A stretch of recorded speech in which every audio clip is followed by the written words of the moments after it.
It's a great day. My name is Che Brown, the Happy Entrepreneur, and welcome to the Happy Entrepreneur Show, the number one business development and revenue focused late night show in the country where we are on a mission. And our mission really is to empower. Our mission is to inspire, and our mission is to provide you, the entrepreneur, with all of the resources that are necessary to execute that big vision you have for the people you were called to serve. And on this episode, we have the one and only Dr. Tanisha Guy. She's in the building, by the way. And she's talking about how you can have a profitable business as a coach and as a therapist. Isn't that kind of crazy? Interesting. Let's figure that out. What's going on, Coach? How you doing? How you doing, Dr. Tanisha?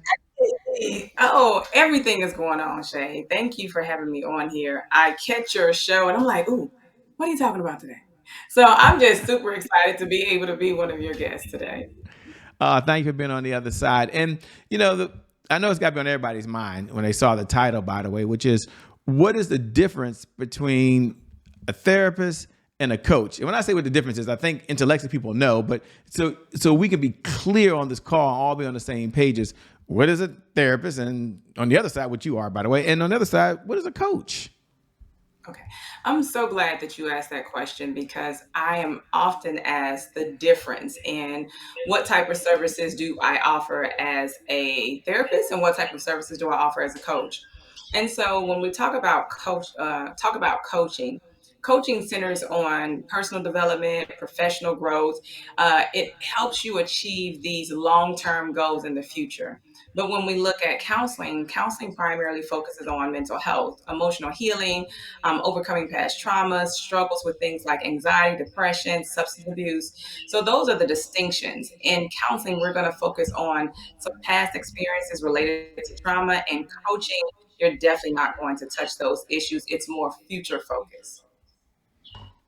So is it possible for someone to go to someone and they could be their therapist and their coach at the same time? Or do you normally recommend you might want to separate the two? Just curious. Yeah. They should always be separated. There is a clear line between coaching and counseling. And so when I'm working with my clients for counseling, there's no coaching that's taking place. It's very clear that they're seeing me for professional counseling.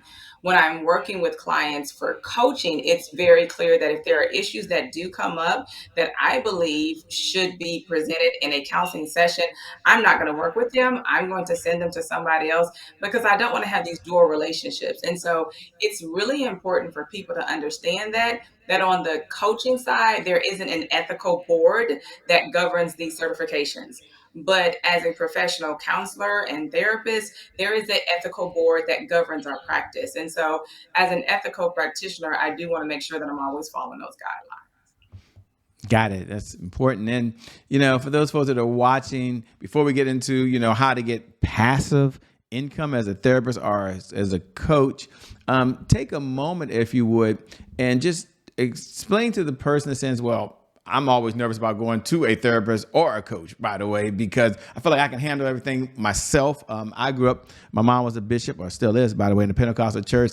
In my small world, I'll say that it was kind of like taboo. Like, we don't have to go there. We'll just go see the minister of the church, right? And they'll be able to handle it. Now, I'm not asking you to split hairs here, but I'm just curious, talk about the stigma and why it's important to seek help for those folks that are struggling or looking to get to that next level in life. Absolutely. And in 2024 and 24, there is still a huge stigma related to mental health. And so I am often asked by individuals, what are your thoughts on being a person of faith and going to counseling? And so I respond to them by saying, I am a Christian, but I'm not a Christian counselor. So what that means is I'm a believer. That's my personal choice. In my practice, I use my skills and techniques to help my clients. But the reason why I highly encourage people to seek out professional help, whether it's through coaching or counseling, is because there are some things that you just can't see. Oftentimes, we're just too close to those issues and those concerns that we're not able to address them. And then when we talk about counseling, we don't know what we don't know. Simply, we don't know that the reasons why we're struggling in our current day is because of past childhood experiences that we had 20 and 30 years ago. And so you want to be able to work with a professional who can identify those signs and who can help walk you through the process of beginning the healing journey. When you're coaching or working with someone on the coaching side, sometimes you just need an accountability partner. Sometimes you just need an additional push. Sometimes you just need somebody to say, Coach, put me in. Coach, I need some cheerleading behind me. So you do need that support. And I always say that whatever you do, I don't care if it's in business, in your personal life, you need a team. Now you can go fast by yourself, but you can go way further with a team. And when you have a coach or a counselor, we're part of your team. I want to see you win. I want to see you succeed. Well said. And folks who are watching and listening, they might be thinking, you know what, this is great, Shay. I mean, I want to get into how can you create passive income as a coach or a therapist. They might be wondering first, they haven't read your bio. They didn't get a chance to go to your website. Many are meeting you for the very first time. So can you take a moment and kind of share a three-part question? Number one, who are you? That would be pretty cool. What's the backstory that led you to this defining moment? We help not only other folks create income, but have passive income as a coach or a therapist. Sure. So I, like so many other people, I follow the traditional motto. People said go to school, I did. They said get a good job, I did. And I was actually working in what I thought was my dream career. And so I thought that being in academia, practicing as a counselor was the only thing that I was supposed to do. I wanted to make sure that I was helping people, and I was able to do that in academia. I was able to do that in my clinical practice. But then something happened. I unexpectedly experienced a layoff, and I wasn't prepared for that. And I realized that I had put all my eggs in one basket. I was depending upon this job to support me, and I didn't have any preparations in mind. And so that forced me to start thinking outside my comfort zone. That forced me to start thinking about building my practice, because before I thought, well, I'm just going to have this little part-time practice on the side. I'm going to see about 5 clients, but this right here, this is going to be my full-time job. And so I realized that instead of seeing my practice as a part-time business, I was going to make it my full time business, and I was going to start building and growing that.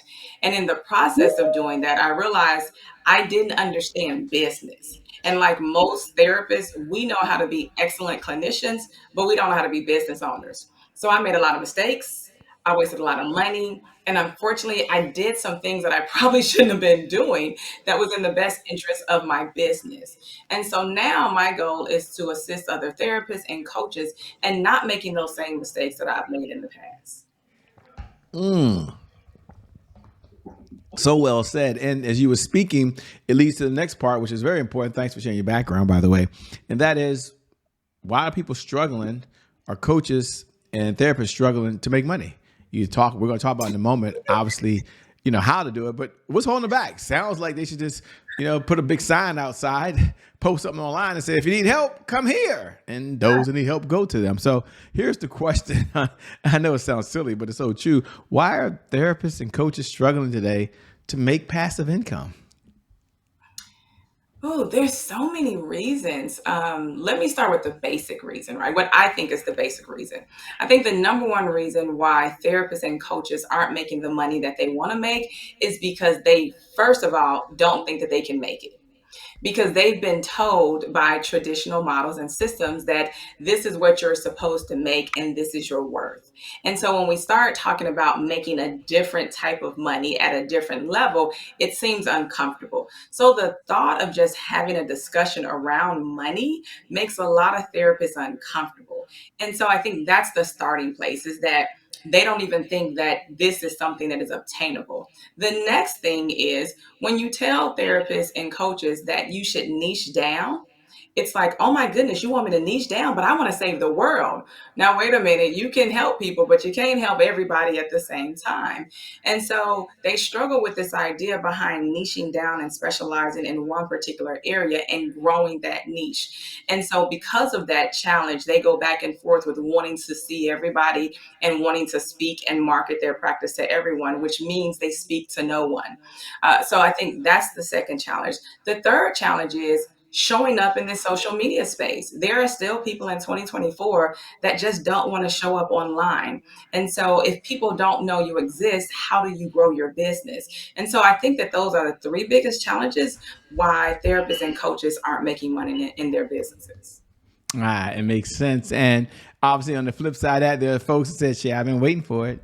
What's the one, two, three ways that someone can make passive income as a coach and as a therapist? Because that's the topic of this evening. And I'm like, okay, fair question. So share with us, please.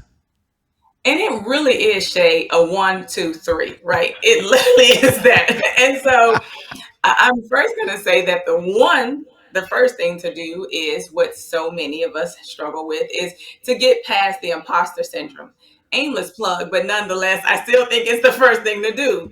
To get out of your own way, push past the self doubt, push past the limiting belief systems. You first have to be able to see yourself as the person making the money that you want to make. If you said you want to make $50,000 a month, see yourself making 50,000. If you want to see yourself making $100,000, you have to literally see that.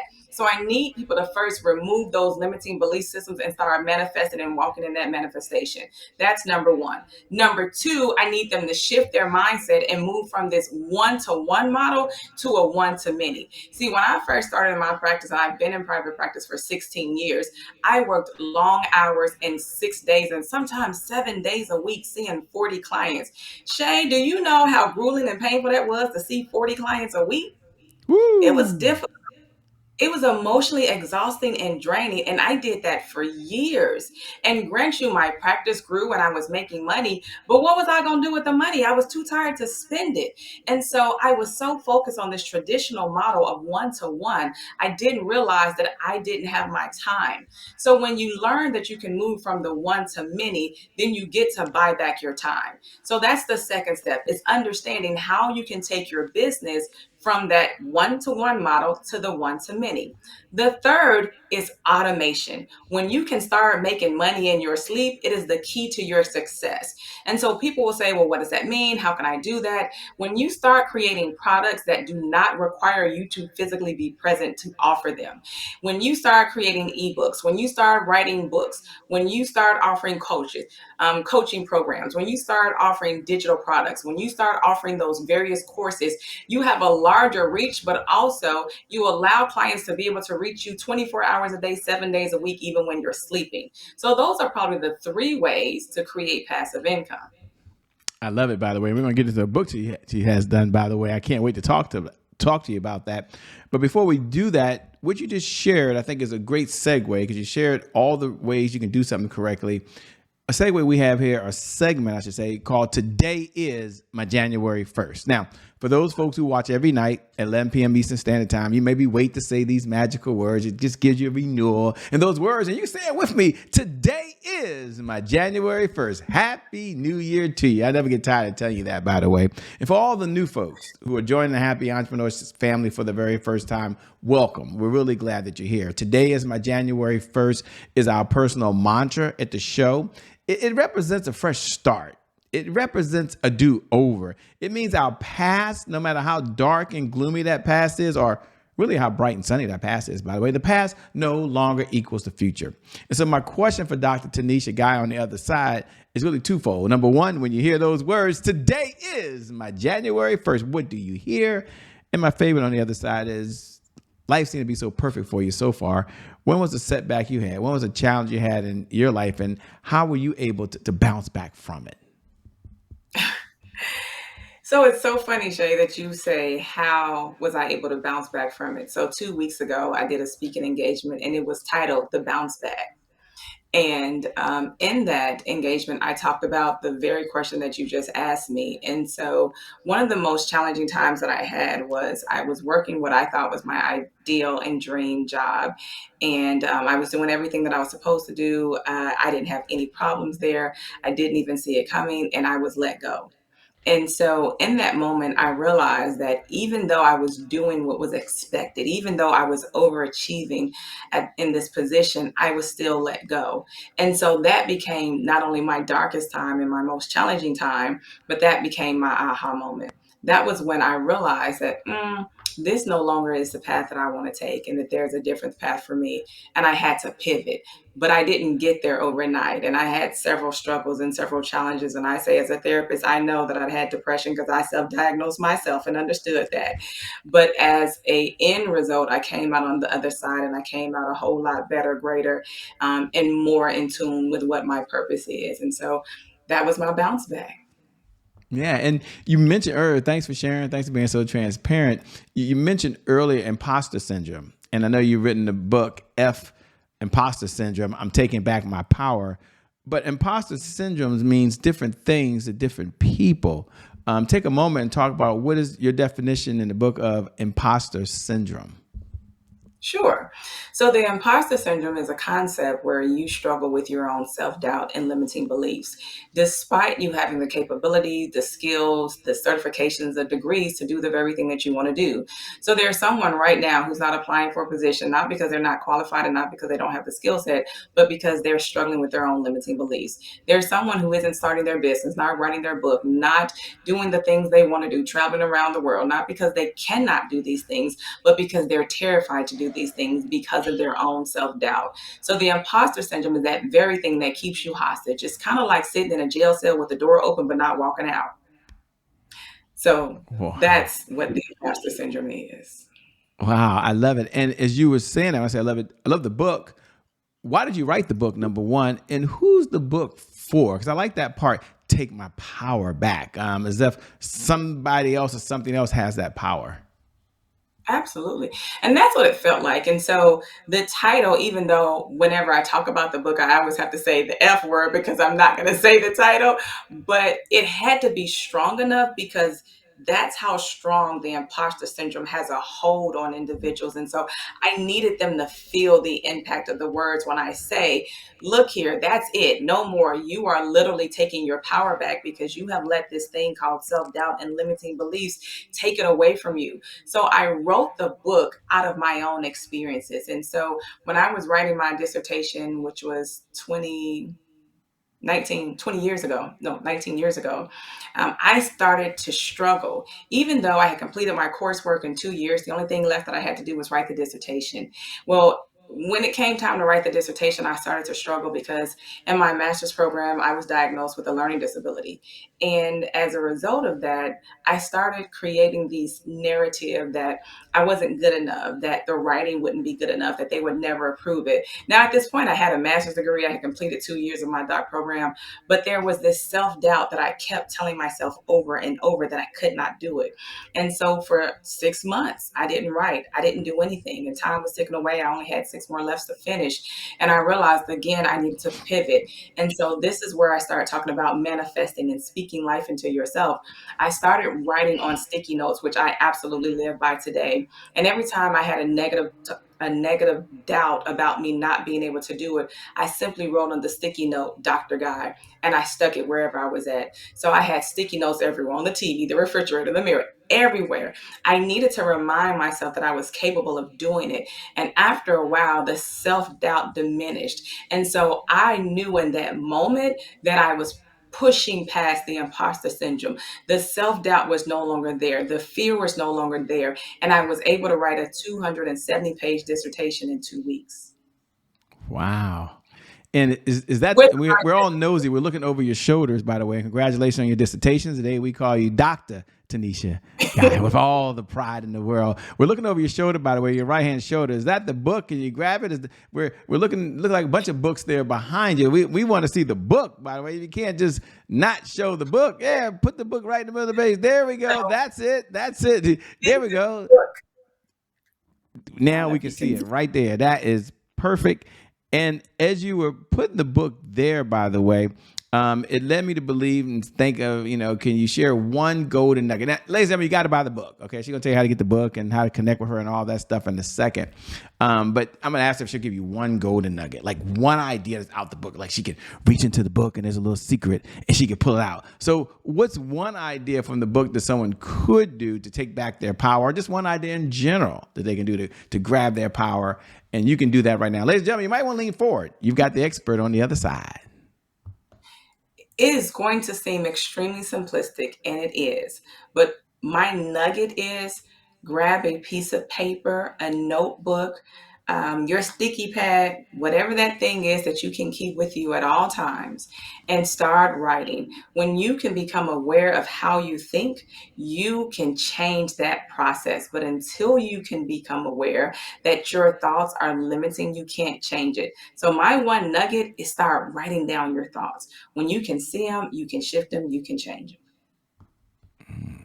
Got it. And as you were saying that, one of my questions I love to ask when I have time on these shows is, what's one of the best pieces of advice that you have ever been given? I always like to frame it for the audience, so the audience is kind of clear that, when I ask you to come off the mountain with some tablets or anything, by the way, you've got a lot of books. You've got a doctor, letters behind your name. You've written books. You've read books. You watch videos. You sat in trainings. You watch more stuff than you can probably remember these days. But if you had to reach out, even with all the mentors you had, and said, wow, here's one of the best pieces of advice I've ever been given, and here's why it's important. What would you share with us, the audience?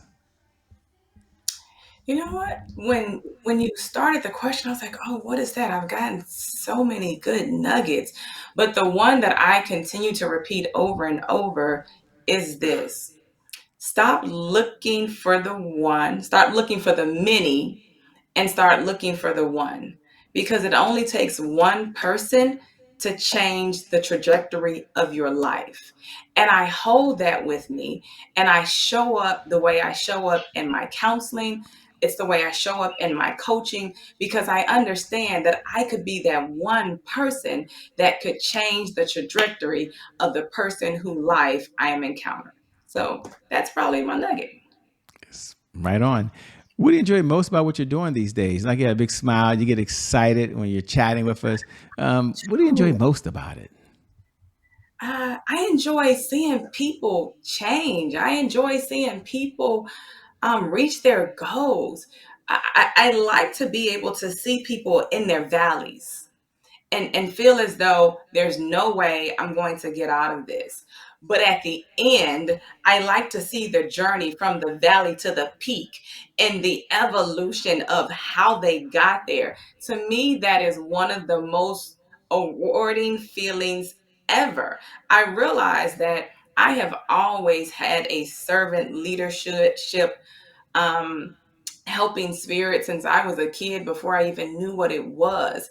And so I have definitely been called to serve. And so the fact that I chose counseling as a profession and now coaching just really allows me to impact a larger group of people. And I'm excited because I didn't know about coaching years ago. I was just doing the one to one.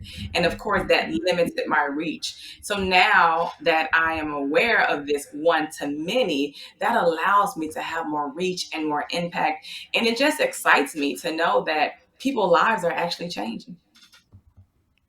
Yeah. What does success look like for Dr. Tanisha these days?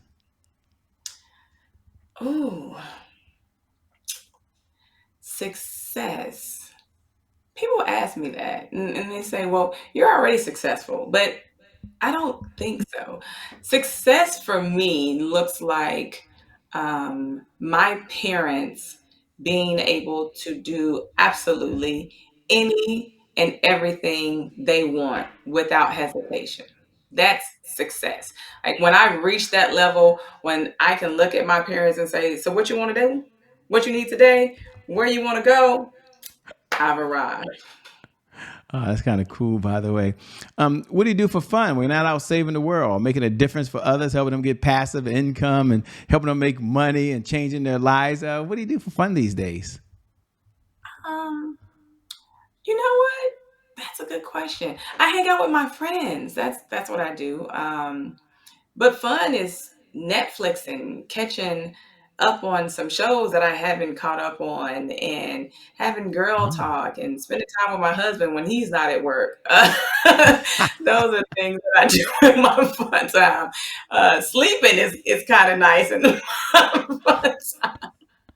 Well, I'm not going to ask you about time with your husband. I'm not going to ask you about girl talk, but I am curious about Netflix. By the way, is there any particular show that just grabs your interest on Netflix? I'm always curious. My wife's a Netflix junkie or Hulu junkie or whichever junkie it is. She's always watching shows, so I always get to find these cool shows because she has it on, and I never know what they are. Any one show that you like binge watching on?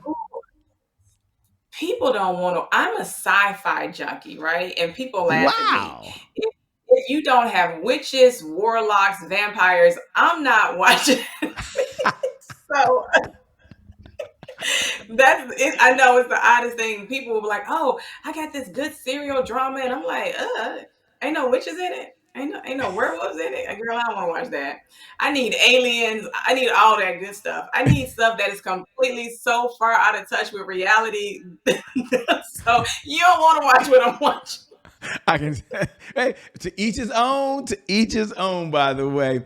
As we come down the home stretch, a two-part question. Number one, what type of clients is your firm looking to take on these days if you have any openings? And number two, how can folks best connect with you? How can they stay in this conversation over and beyond today? Sure. So I'm not taking clients in my private practice. That is closed right now. I'm not accepting any new clients on that side. But I am taking new clients on the coaching side for women who are either therapists who want to start their own private practice, or women who are coaches and they want to launch their online coaching business. So those are the two groups of women that I am working with on the coaching side.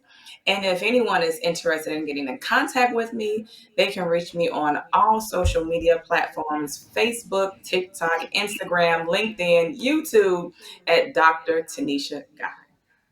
Well, let me say thank you so much for being on the Happy Entrepreneur Show. You're someone I had a chance to meet in person, which is pretty cool.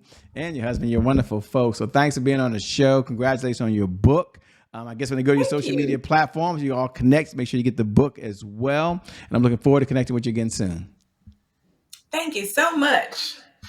And thank you. Thank you to viewers. We appreciate you tuning in, by the way, because without you, well, we don't have a show. So we love when you show up. We appreciate it. We love when you make the comments. We respond to every comment. But if you're on any one of the platforms where you can hit the share button, do me a favor, hit that share button. I want you to tell your friends about it, but hit that share button. Pay this message forward. And I never get tired of reminding you every night at 11 p.m. Eastern Standard Time that you are someone that's really, really special. You're this unique person. You're here for a purpose. You're making a difference in someone's life. And no matter what's going on in your life, by the way, whether you're doing really, really well and you're stretching for that next level, or life's hit you with the punch you never saw coming, one thing I know to be true is that today is your January 1st. You get a fresh start. Because of just that one reason, your best is still yet to come. Your best is yet to come. Your best is yet to come. With that being said, my name is Che Brown, the Happy Entrepreneur. It ain't changed. Make it a great day, everyone. And we out of here. Thanks, Dr. Tanisha. We'll see you later.